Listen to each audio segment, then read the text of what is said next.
சீரன் வந்து சமுதாயத்தை சீர்படுத்துறவனா இருப்பான்னு எனக்கு நம்பிக்கை இருக்கு. அதில் என் கூட இருந்த ஆர்டிஸ்ட் மற்ற நண்பர்கள் எல்லாருக்கும் இந்த வேலையில் நான் ரொம்ப நன்றி கடமைப்பட்டவனா இருக்கு. என்னோட நிறுவனத்தில் இத்தனை பேர் வந்து சப்போர்ட்டிவாக வந்திருக்காங்க. இங்கே வந்திருக்கிற அனைத்து ஊடக நண்பர்கள் அனைவருக்கும் என்னோட சீரன் படக்குழுவினர் சார்பாக மிக மிக நன்றி கடன்பட்டவனா இருக்கிறேன். நீங்க இல்லாம நாங்க கிடையாது. நாங்க என்னதான் எப்படிதான் கஷ்டப்பட்டு படம் எடுத்தாலும் அது மக்கள்கிட்ட போனோம்னா உங்களை மாதிரி அன்பு சகோதரர்களால் மட்டும்தான் முடியும். தயவு செஞ்சு இந்த படத்துக்கு சப்போர்ட் பண்ணுங்க. இந்த டைம்ல நான் ரொம்ப தேங்க்ஸ் சொல்லணும்னா ராஜேஷ் சார், அவங்க வந்து பெரிய என்ன சொல்றது, அவங்களெல்லாம் நாங்க பார்க்கவே முடியாது. அந்த மாதிரி நாங்க ஸ்கிரீன்ல தான் பார்த்துருக்கோம். அவரோட ஸ்கிரீன் பிளே எல்லாம் ரொம்ப ரொம்ப அருமையான படங்கள் அதெல்லாம். தேங்க்யூ சார் வந்து அதுக்கு சப்போர்ட் பண்ணதுக்கு. நம்ம மூர்த்தி சார் சொன்ன மாதிரி ஒடுக்கப்பட்டவன் தாழ்த்தப்பட்டவன் அப்படின் போது நான் இதுல சிறிய திருத்தத்தை கொண்டு வர விரும்புறேன். என் அப்பா கேரக்டர் ராதாகிருஷ்ணன், அவர் வந்து பெரிய விருந்த ஜாதி. ஆக்சுவலா பாத்தீங்கன்னா நாங்க வந்து ஒதுக்கப்பட்ட தாழ்த்தப்பட்ட சமுதாயத்தை சேர்ந்தவங்க கிடையாது. ஆனா சூழ்நிலை வறுமை அது எங்களை மாத்துச்சு. எங்க அம்மா ஸ்கூல்ல ஒரு சின்ன விஷயம், அதாவது என் பிள்ளைங்களுக்கு சத்துணவு சோறு வேணுன்றதுக்காக அந்த சமுதாயத்தை அவங்க யூஸ் பண்ணாங்க. இதுதான் உண்மை. அது எப்படின்னா கார்பரேஷன் ஸ்கூல்ல உங்களுக்கு தெரியும், ஸ்கூல்ல சேர்த்தா சத்துணவு சோறு ஃப்ரீயா கிடைக்கும், செருப்பு கிடைக்கும், சட்டை கிடைக்கும். தாழ்ந்த ஜாதிக்கு மட்டும்தான், உயர்ந்த ஜாதிக்கு அதெல்லாம் கிடைக்காது. ஈவன் முட்டை கூட கிடைக்கும். இதெல்லாம் நம்ம பிள்ளைங்களுக்கு இல்ல, வறுமை காரணத்துக்காக என்னோட தாய் என்னோட அப்பா இறந்ததுக்கு அப்புறம் உயர்ந்த சமுதாயத்துல இருந்த நாங்க தாழ்த்த சமுதாயத்துக்கு தள்ளப்பட்டோம்னா அது வறுமை தான் காரணம். அந்த தாழ்த்த சமுதாயத்துல இருக்கும் போது நான் அனுபவிச்ச இந்த கதை தான் நான் எடுக்கணும்னு ஆசைப்பட்டு எடுத்தேன். இன்னுமே இருக்கிற அத்தனை பேரும் தாழ்த்த சமுதாயத்துல இருக்கிற அத்தனை பேரும் இந்த வலியும் வேதனையும் அடைஞ்சிட்டு இருக்கிறாங்க. இந்த படம் ஒரு உதாரணமா இருக்கும். தயவு செஞ்சு ஊடக நண்பர்கள் அனைவரும் இதுக்கு ஃபுல் சப்போர்ட்டிவா இருப்பீங்க. இந்த சீரனுக்கு நான் விரும்புறேன். எல்லாருக்கும் இந்த நேரத்தில் நன்றி கடன்பட்டவனா இருக்கிறேன். முதல்ல நான் சொல்றது என்னன்னா, இங்க வந்திருக்கிற என்னோட அம்மா, அவங்கதான் உண்மையிலேயே எனக்கு உலகமே. அவங்கதான் தாழ்த்தப்பட்ட சமுதாயத்துல அப்படின்னு சொல்லும் போதெல்லாம் அப்படி கிடையாது. அந்த சாப்பாடு கஷ்டப்பட்ட காலத்துல என்னை கொண்டு போய் எவ்வளவு கஷ்டப்பட்டு காப்பாத்திருக்காங்கன்னு எங்க அம்மாவுக்கு தான் தெரியும். அதே மாதிரி ரொம்ப நான் நன்றி கடன்பட்டவனா இருப்பேன். என்னோட சகோதரர்கள் இருக்கிறாங்க, ரொம்ப நன்றி. என்னோட மனைவி ஃபுல் சப்போர்ட்டிவ் இந்த ப்ரொடக்ஷன் கம்பெனி மூவ் ஆகிறதுக்கு. அதே மாதிரி என்னோட பார்ட்னர் மிஸ்டர் நியாஸ், அவர் இல்லாம இந்த கம்பெனி கிடையாது. நாங்க சிங்கப்பூர்ல சேர்ந்து தொழில் பண்றோம். இருந்தாலும் எனக்கு இதுல பேஷன் இருக்கும்போது நீங்க பண்ணுங்க, நான் உங்களுக்கு பிஹேனா நிக்கிறேன்னு சொல்லிட்டு அவர் இன்னைக்கு வரல. அவரோட அப்பா வந்திருக்காங்க, நான் அவர் அப்புறமா இன்வைட் பண்றேன். ஆப்ஷன் கிடையாது. ஒருவேளை சாப்பாடே கஷ்டமா படும்போது என்ன பண்ணுவாங்கன்னா, ஒரு தாய் என்ன யோசிப்பாங்கன்னா, சரி சாப்பாடு கிடைக்குது, ஜாதி முக்கியமா சாப்பாடு முக்கியமா, குழந்தை இல்ல வறுமையில இருக்கும். சர்டிபிகேட் ஸ்கூல்ல சேர்க்கும் போது எங்க அம்மா, எனக்கு தெரியும் ஸ்கூல்ல சேர்க்கும் போது என்ன ஜாதின்னு கேட்டாங்க. எங்க அம்மா அவங்க விருத ஜாதி சொல்லிட்டாங்க போட்டிருக்கு. இல்ல உங்க பையனுக்கு இதெல்லாம் கிடைக்காது. எங்க அம்மா யார காலையில போய் புடிச்சு தாழ்ந்த சர்டிபிகேட் வாங்கிட்டு வந்து ஸ்கூல்ல கொடுத்தது பார்த்தேன். அதுக்கப்புறம் அவங்க கொடுத்துட்டாங்க. ஆனா அது நான் வேதனைப்பட்ட விதம் இருக்குல்ல, நான் அனுபவிச்ச விதம் இருக்குல்ல. ஒவ்வொருத்தனாலும் பக்கத்துல உட்காந்துட்டு இருக்கிற ஒரு ஃப்ரெண்டு கூட நான் பட்ட பேச மாட்டான். வெறுத்து அந்த ஒரு சில விஷயங்கள்லாம் ரொம்ப அனுபவிச்சதுனாலதான் அந்த படம் உருவாச்சு.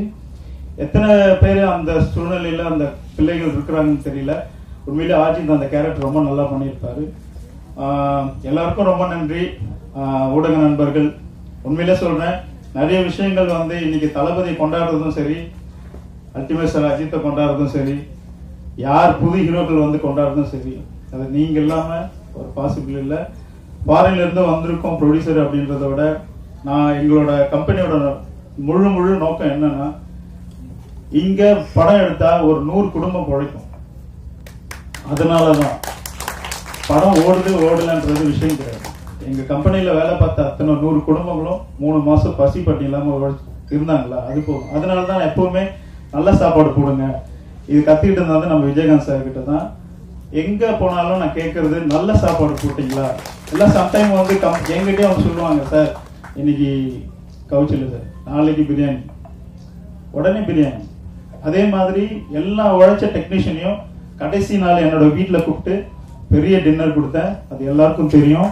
செய்யார்ல அவங்க ரொம்ப சந்தோஷமா போனாங்க. இதுதான் எங்களோட கம்பெனியோட நோக்கம். இங்க வந்திருக்கிற அனைத்து ஊடக நண்பர்களுக்கும், என்னோட கூட நடிச்ச ஆர்டிஸ்ட் அப்புறம் ராஜேஷ் சார் எல்லாருக்கும் நான் நன்றி கடன் பட்டனா இருக்கேன். ரொம்ப நன்றி. Thank you so much. எனக்கு வந்து இது ஒரு டிஃப்ரெண்டான ஒரு மூவி. ஆக்சுவலி இந்த சப்ஜெக்ட் கேட்டுதான் இந்த படத்துக்கே வந்தது. ஆக்சுவலி துரை சார் வந்து அவ்வளோ அழுத்தி சொல்லிட்டே இருந்தாங்க, நீங்க பண்ணுங்க, கரெக்டா இருக்கும், நல்லா இருக்கும் அப்படின்னு சொல்லிட்டு. ஸோ 20 வயசு பொண்ணா ஃபிளாஷ்பேக்ல வரும். அண்ட் அதுக்கப்புறம் 2 குழந்தைகளுக்கு அம்மாவும் வந்து ஒரு 30-35 இயர்ஸ் ஏஜ்கள் லேடியா வரும். அதுக்கப்புறம் ஒரு 50-55 வயசு உள்ள ஒரு ஓல்டு லேடியா வரும். ஸோ அவ்வளோ கெட்டப் வந்து நான் எனக்கு சூட் ஆகுமான்னு கூட தெரியல. பட் ஸ்க்ரீன்ல எனக்கு பார்க்கும்போது ஓரளவுக்கு ஏதோ நல்லா பண்ணியிருக்கேன் அப்படின்ற மாதிரி தெரியுது. அண்ட் இது போக வந்து சமூகத்துல ஒதுக்கப்பட்ட சில மக்கள் இருக்காங்க, அவங்கள பத்தி சொல்ற ஒரு ஸ்டோரி தான் இது. அது போக இதுல ஒரு தெய்வீகமான ஒரு கண்டென்ட்டும் இருக்கும், ஒரு கருத்து இருக்கும். அண்ட் இது ஒரு real life story, real life பேஸ்டான ஒரு ஸ்டோரி. அண்ட் ப்ரொடியூசர் சாருக்கு அதை பத்தி நிறைய சொல்ல முடியும். ஸோ இந்த படத்துல வந்து ஜேம்ஸ் கார்த்திக் சார் வந்து ப்ரொடியூசர், அவர் தான் ஆக்டிங்கும் பண்ணியிருக்காங்க. ஸோ அவருக்கு ஜோடியா தான் நான் நடிச்சிருக்கேன். Durai sir of course director, cameraman Baskar Arumugam sir. நெக்டோ ஸ்டுடியோஸ் வந்து ரிலீஸ் பண்றாங்க இந்த படம் வந்து இன்டர்நேஷனலி அண்ட் இந்தியாலேயும் வந்து நெக்டோ ஸ்டுடியோஸ் டைரக்டா ரிலீஸ் பண்றாங்க. நான் சார் கிட்ட கேட்டேன், சார் ஏன் வந்து ஃபர்ஸ்ட் படம் வந்து ஃபர்ஸ்ட் படம் இல்ல ஓன் ரிலீஸ் பண்றீங்க அப்படின்னு. இல்ல இது எனக்கு பர்சனலா வந்து ரொம்ப ஹார்ட் டச்சிங்கான ஒரு ஸ்டோரி, ஒரு லைஃப் இன்சிடென்ட் பேஸ் பண்ண ஒரு ஸ்டோரி, அதனால நான் இதை ஓன் ரிலீஸ் பிளான் பண்றேன் அப்படின்னு சொல்லி சொன்னாங்க. அண்ட் இதுல மியூசிக் வந்து 2-3 பேர் பண்ணியிருக்காங்க. ஆக்சுவலி ஆர்ஆர் சவுண்ட் எல்லாமே வந்து ஜுபின் சார் பண்ணியிருக்காங்க. And A K Sasidharan sir and Gerald வந்து பாடல்கள் பண்ணியிருக்காங்க. ஸோ இவ்வளவு விஷயங்கள் வந்து நிறைய படத்தை பத்தி நிறைய சொல்லலாம். And star cast, of course star cast பத்தி சொல்லிட்டீங்கன்னா சோனியா மேம் இதுல ஒரு நல்ல ஒரு ரோல் பண்ணியிருக்காங்க, கதையில ரொம்ப முக்கியமான ஒரு ரோல் அவங்களுக்கு. அண்ட் ஆரியன் சார், அப்புறம் சென்ட்ராயன் கூட எல்லாம் நாங்க ஷூட்டிங் லொகேஷன்ல சீரியஸான சீக்வன்ஸ் எடுத்துட்டு இருந்தாலும் அவர் நடுவில் ஏதாவது ஒண்ணு ஜாலியா பேசிட்டே இருப்பாங்க, அவர் ஃபன்னா இருக்கும். அப்போ ரீல்ஸ் எல்லாம் எடுத்துக்கிட்டு நாங்க என்ஜாய் பண்ணிட்டு இருந்தோம் லொகேஷன்ல. அண்ட் கிருஷ்ணா குருப் யாழினி ரோல்ல பண்ணியிருக்காங்க. Sorry, Krishna Kurup Yazhini, she is a dancer also. Actually she is a trained Bharatanatyam dancer. And என்னோட சன்னோட ஜோடியா வந்து அவங்க தான் நடிச்சிருக்காங்க இந்த படத்துல. And Aajith hero and mini hero, junior hero Aajith. And என்னோட டாக்டர் நடிச்ச கேர்ள் வந்து ஐஸ்வர்யா. ஸோ இவ்வளோ ஸ்டார் காஸ்ட். அண்ட் ஆல்சோ உங்களுக்கு பிடிச்ச பெரிய பெரிய ஸ்டார்ஸ் எல்லாருமே இங்கே இருக்காங்க. ஸோ இந்த படம் வந்து நீங்க எல்லாரும் பாருங்க, ஒரு டிஃப்ரெண்டான ஒரு ஸ்டோரியா இருக்கும். நல்ல சப்ஜெக்ட், நான் சொன்ன மாதிரி ஒரு நல்ல கருத்து, நல்ல ஒரு என்டர்டெய்னிங்கான ஒரு மூவி, ஒரு ஃபேமிலி ட்ராமா தான். நிறைய நானும் கொஞ்சம் வேரியேஷன்ஸ் எல்லாம் கொடுத்துருக்கு. ஸோ இந்த படம் வெற்றி அடைகிறதுக்கு உங்களுக்கு எல்லாரோட சப்போர்ட்டும் தேவை. 4ஆம் தேதி ரிலீஸ் ஆகுது. ஸோ ப்ரேயர்ஸ் அண்ட் சப்போர்ட் தேவை. தேங்க்யூ.